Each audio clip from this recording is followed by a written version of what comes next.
Just before someone dies, they often tell the truth. We call this their famous last words. The second letter to Timothy is Paul's famous Halo last adik-adik, words. apa kabarnya yang pagi ini? Selamat pagi adik-adik, apa kabar semua? Kita ketemu lagi. Nah, kita masuk di dalam pelajaran 11 pada pagi hari ini tentang pemberitaan Injil melalui pemuridan. Sebelum kita memulai pelajaran minggu ini, kita berdoa dulu. Terima kasih Tuhan Yesus untuk pagi ini atas pimpinan dan berkat Tuhan yang sudah Tuhan anugerahkan kepada kami sepanjang minggu ini. Kami mau bersyukur karena kami boleh datang lagi ke hadirat Tuhan, berdoa bersama. Kemudian kami akan mendengarkan firman Tuhan. Berikan kepada kami roh yang rela diajar Bapa, supaya kami mau belajar kebenaran firman Tuhan dan melakukannya dalam hidup kami. Kami mau berterima kasih untuk setiap hal yang sudah kami alami di dalam kehidupan kami bersama dengan Tuhan Yesus. Terima kasih Bapa, kami mau menyerahkan waktu ini hanya di dalam satu nama, Yesus Kristus penebus kami yang hidup. Amin. Amin. Nah, pelajaran minggu ini diambil dari 2 Timotius 2 ayat 1 sampai dengan 13.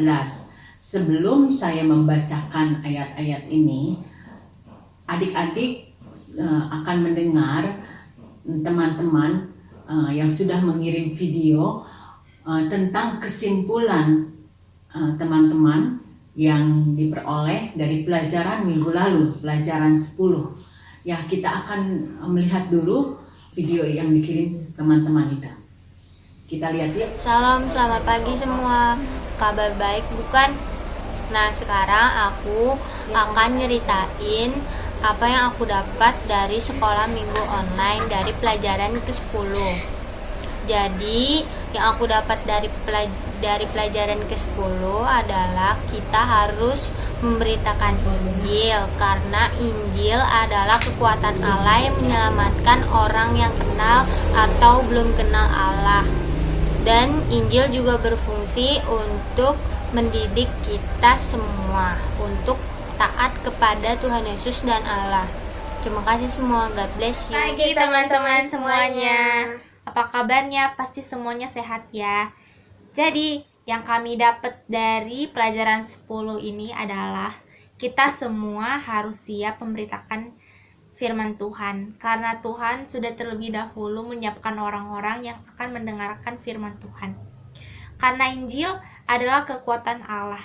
Jadi kita harus melakukan bagian-bagian kita, lalu Allah akan melakukan bagiannya.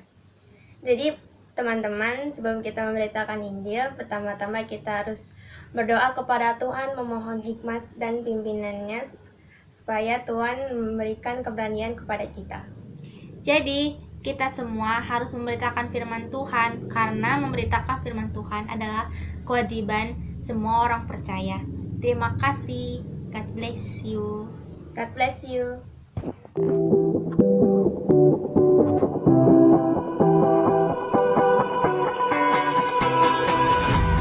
Nah teman-teman, Injil diberitakan kepada orang yang belum percaya kepada Tuhan dan sudah percaya kepada Tuhan.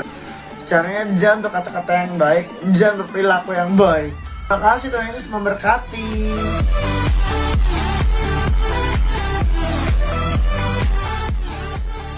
Terima kasih Sahra, terima kasih Nesia, terima kasih Ella dan juga Ariel yang sudah memberikan kesimpulan dari pelajaran 10 yang mereka dengarkan minggu lalu. Nah, bagi teman-teman atau adik-adik yang belum mengirimkannya, adik-adik bisa dengar pelajaran 11 ini dan kemudian adik-adik bisa mengirimkan video gimana sih kesimpulan adik-adik ketika adik-adik mendengarkan pelajaran minggu ini.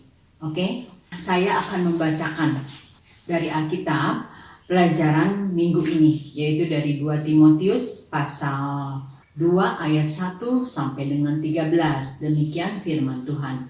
Panggilan untuk ikut menderita. Sebab itu, hai anakku, jadilah kuat oleh kasih karunia dalam Kristus Yesus. Apa yang telah engkau dengar daripadaku di depan banyak saksi, percayakanlah itu kepada orang-orang yang dapat dipercayai, yang juga cakap mengajar orang lain. Ikutlah menderita sebagai seorang prajurit yang baik dari Kristus Yesus. Seorang prajurit yang sedang berjuang tidak memusingkan dirinya dengan soal-soal penghidupannya, supaya dengan demikian ia berkenan kepada komandannya. Seorang olahragawan hanya dapat memperoleh mahkota sebagai juara apabila ia bertanding menurut peraturan-peraturan olahraga. Seorang petani yang bekerja keras haruslah yang pertama menikmati hasil usahanya. Perhatikanlah apa yang kukatakan. Tuhan akan memberi kepadamu pengertian dalam segala sesuatu. Ingatlah ini, Yesus Kristus yang telah bangkit dari antara orang mati, yang telah dilahirkan sebagai keturunan Daud, itulah yang kuberitakan dalam Injilku. Karena pemberitaan Injil inilah aku menderita, malah dibelenggu seperti seorang penjahat, tetapi firman Allah tidak terbelenggu. Karena itu aku sabar menanggung semuanya itu bagi orang-orang pilihan Allah, supaya mereka juga mendapat keselamatan dalam Kristus Yesus dengan kemuliaan yang kekal. Benarlah perkataan ini, jika kita mati dengan Dia, kita pun akan hidup dengan Dia. Jika kita bertekun, kita pun akan ikut memerintah dengan Dia. Jika kita menyangkal Dia, Dia pun akan menyangkal kita. Jika kita tidak setia, Dia tetap setia, karena Dia tidak dapat menyangkal dirinya. Demikian firman Tuhan. Sebelumnya saya ingin membahas beberapa hal yang dibahas di dalam buku ini. Ya, yang pertama yaitu tentang berlipat ganda. Nah, kata berlipat ganda itu artinya itu semakin banyak. Ya, pasti kita orang-orang percaya itu menginginkan semakin banyak orang yang percaya kepada Tuhan Yesus. Demikian juga dengan Rasul Paulus. Rasul Paulus ingin semakin banyak orang yang percaya. Oleh karena itu di dalam rangka melipat gandakan, dia mengajar seorang murid, mendidik seorang murid yang namanya Timotius untuk melakukan pemuridan. Nah, adik-adik, berlipat ganda ini ada di ayat 2. Saya akan bacakan. Apa yang telah engkau dengar daripadaku di depan banyak saksi, percayakanlah itu kepada orang-orang yang dapat dipercayai, yang juga cakap mengajar orang lain. Mari kita perhatikan yang berwarna hijau itu. Engkau, ku, orang-orang yang dapat dipercayai, orang lain. Jadi pada awalnya di ayat 2 ini, yang percaya adalah si ku itu. Ku di sini adalah Paulus. Kemudian berlipat ganda menjadi ku dan engkau. Engkaunya adalah Timotius. Kemudian Paulus meminta Timotius untuk mengajarkan kepada orang-orang yang dapat dipercayai. Jadi engkaunya, yaitu Timotius, berlipat ganda, bertambah dengan orang-orang yang dapat dipercayai. Kemudian orang-orang yang dapat dipercayai ini diminta untuk mengajar kepada orang lain. Jadi orang-orang yang dapat dipercayai ini berlipat ganda menjadi orang lain. Jadi kita melihat perlipat gandaan di sini. Dari ku, yang mana itu adalah Paulus, berlipat ganda menjadi ku dan engkau. Engkaunya adalah Timotius. Kemudian berlipat ganda menjadi engkau dan orang-orang yang dapat dipercayai. Jadi engkaunya tadi Timotius. Berlipat ganda menjadi Timotius dan orang-orang yang dapat dipercayai. Kemudian berlipat ganda lagi orang-orang yang dapat dipercayai dengan orang lain. Demikianlah berlipat ganda itu. Nah, Paulus itu mengajar banyak hal dan melatih Timotius itu menjadi murid yang tangguh, yang siap memberitakan Injil. Nah, di sini dilihat bagaimana Paulus melatih Timotius itu. Ada beberapa hal, yaitu dia harus menjadi kuat terlebih dahulu. Rasul Paulus mengatakan bahwa Timotius harus belajar mendengar dengan seksama. Kemudian berani mempercayakan dan juga cakap mengajar. Ya, itu poin pertama tentang berlipat ganda. Hal yang diajarkan Paulus kepada Timotius yang dikatakan Tante Koni tadi itu ada di ayat 2. Saya akan bacakan lagi. Apa yang telah engkau dengar daripadaku di depan banyak saksi, percayakanlah itu kepada orang-orang yang dapat dipercayai, yang juga cakap mengajar orang lain. Jadi yang tadi dikatakan belajar mendengar dengan seksama. Kita lihat yang warna hijau itu, dengar. Terus berani mempercayakan. Kita lihat yang warna hijau itu, percayakanlah. Terus cakap mengajar. Kita lihat warna hijau itu, cakap mengajar. Jadi ada di ayat 2. Kemudian poin kedua yang ditulis oleh buku ini yaitu mengenai dilatih menjadi murid. Bagaimana Paulus itu melatih Timotius untuk menjadi murid yang tangguh, yang siap dalam menghadapi segala keadaan, ya, sehingga dia dapat memberitakan Injil dengan berani. Dan kita lihat di sini dalam 2 Timotius 2 ayat 3 sampai dengan 6, karakter seorang murid yang baik yang Paulus ajarkan kepada Timotius. Coba adik-adik perhatikan di sini ayat 3, 4, 5 dan 6. Di sini tertulis, tuliskan di bawah ini penggambaran murid yang baik itu seperti apa. Ya. Nah, adik-adik lihat, perhatikan di ayat 3 dan 4. Di situ Rasul Paulus menulis bahwa ikutlah menderita sebagai seorang prajurit yang baik dari Kristus Yesus. Nah, prajurit yang baik itu dia tidak memusingkan dirinya dengan soal-soal penghidupannya. Jadi ayat 3 dan 4. Kemudian ayat 5, seperti apa? Yaitu seperti olahragawan yang bertanding katanya menurut peraturan-peraturan olahraga. Kemudian ayat 6, seperti apa? Yaitu seperti seorang petani yang harus bekerja keras. Ya. Nah, poin-poin yang disampaikan oleh Paulus kepada Timotius dari ayat 3 sampai ayat 6, intinya itu ada di ayat 3. Kita lihat yang tinta merah, ikutlah menderita. Di ayat 4, ikutlah menderita seperti seorang prajurit, tidak memusingkan dirinya dengan soal-soal penghidupannya. Ayat 5, ikutlah menderita seperti seorang olahragawan, menuruti peraturan-peraturan olahraga. Ayat ke-6, ikutlah menderita seperti seorang petani yang harus bekerja keras. Itulah inti daripada poin yang disampaikan oleh Paulus di ayat 3 sampai ayat 6, yaitu ikutlah menderita. Setelah itu kita melihat yang poin ketiga. Di situ disebut teladan untuk melipat gandakan.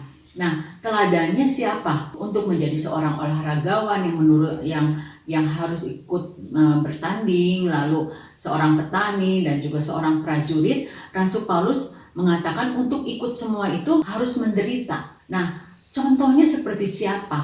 Nah, Rasul Paulus melihat contoh yang harus ditiru dan ditiru oleh Rasul Paulus dan ditiru oleh Timotius dan ditiru oleh kita semua, yaitu seperti Tuhan Yesus. Tuhan Yesus dalam kehidupannya dia memberitakan Injil, dia rela disiksa, dia rela untuk mati di kayu salib. Itu semua dia mengalami penderitaan. Nah, Rasul Paulus seperti itu, dia katakan harus rela untuk menderita di dalam menggambarkan Injil itu. Yang disampaikan oleh Tante Koni ini mengacu kepada ayat 8 dan ayat ke-9. Saya bacakan ayat 8, perhatikan yang tinta kuning. Ingatlah Yesus Kristus yang telah bangkit dari antara orang mati, yang telah dilahirkan sebagai keturunan Daud. Itulah yang kuberitakan dalam Injilku. Yesuslah yang kita teladani. Untuk meneladani Yesus, kita harus mengacu pada Injil. Di ayat 9, ingatlah Yesus Kristus. Yesuslah yang kita teladani. Untuk meneladani Yesus, kita harus mengacu pada firman Allah. Kita masuk ke dalam penerapannya. Nah, seperti apa penerapannya dalam kehidupan kita sehari-hari? Kita ini dipanggil masing-masing itu sesuai dengan panggilannya. Ya. Setiap orang punya panggilannya masing-masing. Betul. Tuhan yang memanggil. Iya. Nah, adik-adik dipanggil untuk menjadi seorang anak, betul? Betul. Nah, bagaimana hubungannya dengan pemberitaan Injil ini? Nah, sebagai seorang anak, kita juga harus ikut di dalam memberitakan Injil di dalam perkataan, di dalam perbuatan. Ya. Yang lebih tepat makanya adalah menyampaikan Injil. Bentuknya adalah melalui perkataan, melalui perbuatan. itu semua adalah menyampaikan Injil di dalam kehidupan kita sehari-hari. Jadi tante bilang tadi, salah satu penerapannya adalah di dalam kita menghidupi panggilan kita. Benar nggak tante? Betul. Ya, kita adik-adik ya, kalau kita ini kita dipanggil sebagai seorang anak, Iya. saya dipanggil sebagai seorang suami, Iya. Tante Koni dipanggil sebagai seorang istri, adik-adik semua dipanggil sebagai anak dari papa dan mama, Iya. begitu kan? Iya. Nah, panggilan sebagai seorang anak, dia harus mendengar perkataan orang tua, betul kan?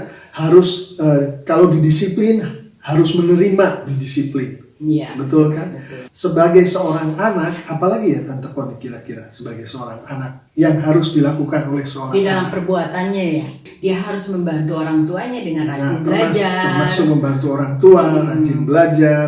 Jadi sebagai seorang anak, Tante Koni memberikan contoh harus patuh pada orang tua. Betul. Kalau didisiplin, ikut disiplin. Harus membantu orang tua. Nah, yang Tante Koni maksudkan adalah pada saat patuh, membantu orang tua, di dalam kita melakukan itu, Injil dinyatakan melalui kita melakukan perbuatan-perbuatan itu. Bukan seperti itu Tante Koni. Betul. Oke. Jadi yang dimaksudkan mengekspresikan Injil adalah perkataan kita mengekspresikan Injil. Perbuatan kita mengekspresikan Injil. Betul. Perkataan yang mengekspresikan Injil seperti apa ya Tante Koni? Perkataan-perkataan yang baik, perkataan-perkataan yang penuh kasih, ya semua yang baik, yang benar, ya yang itu yang harus kita katakan. Termasuk kita berbicara mengenai Tuhan Yesus, melalui perkataan, memberikan kesaksian mengenai Tuhan Yesus, siapa Tuhan Yesus itu, Betul. apa yang Tuhan Yesus sudah lakukan di dalam kehidupan kita. Itu perkataan. Kalau perbuatan seperti apa? Ya perbuatan membantu orang tua, membantu teman, mendengarkan nasihat orang tua, tidak melawan. Jadi perbuatan-perbuatan yang sesuai dengan firman Tuhan. Betul. Tidak melanggar firman Tuhan. Betul. Oke.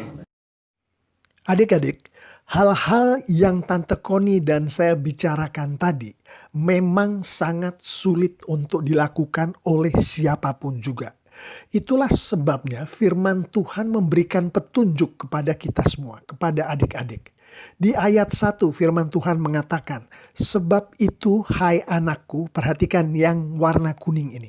Jadilah kuat oleh kasih karunia dalam Kristus Yesus.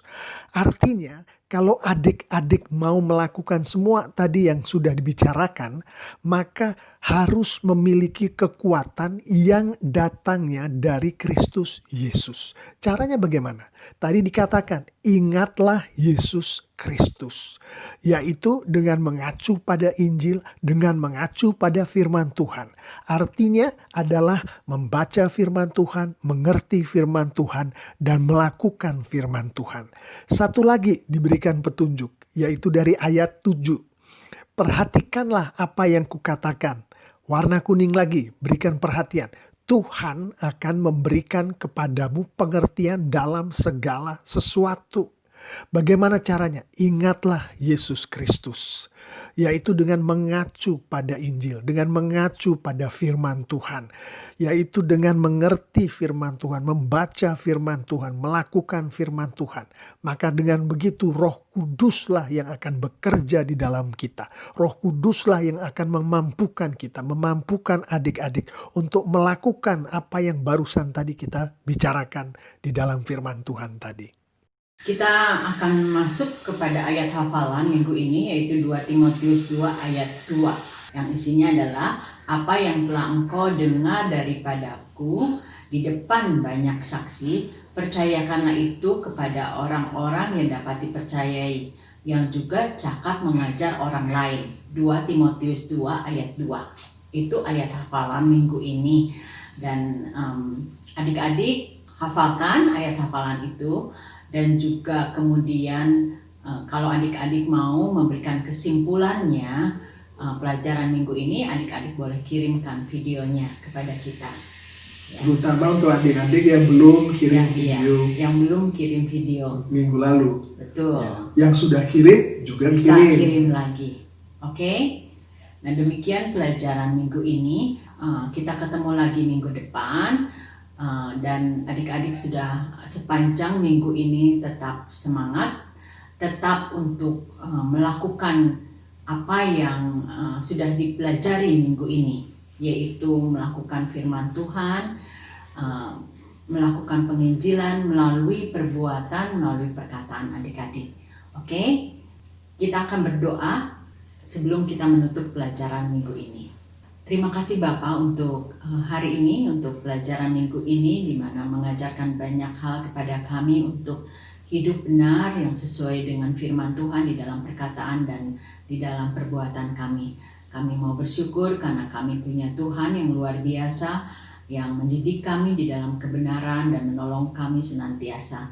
Terima kasih Tuhan untuk semua yang sudah Tuhan berikan, dan terima kasih sekali untuk pelajaran minggu ini. Karena di dalam satu nama Yesus Kristus kami mau berdoa, dan bersyukur kepada Tuhan. Amin.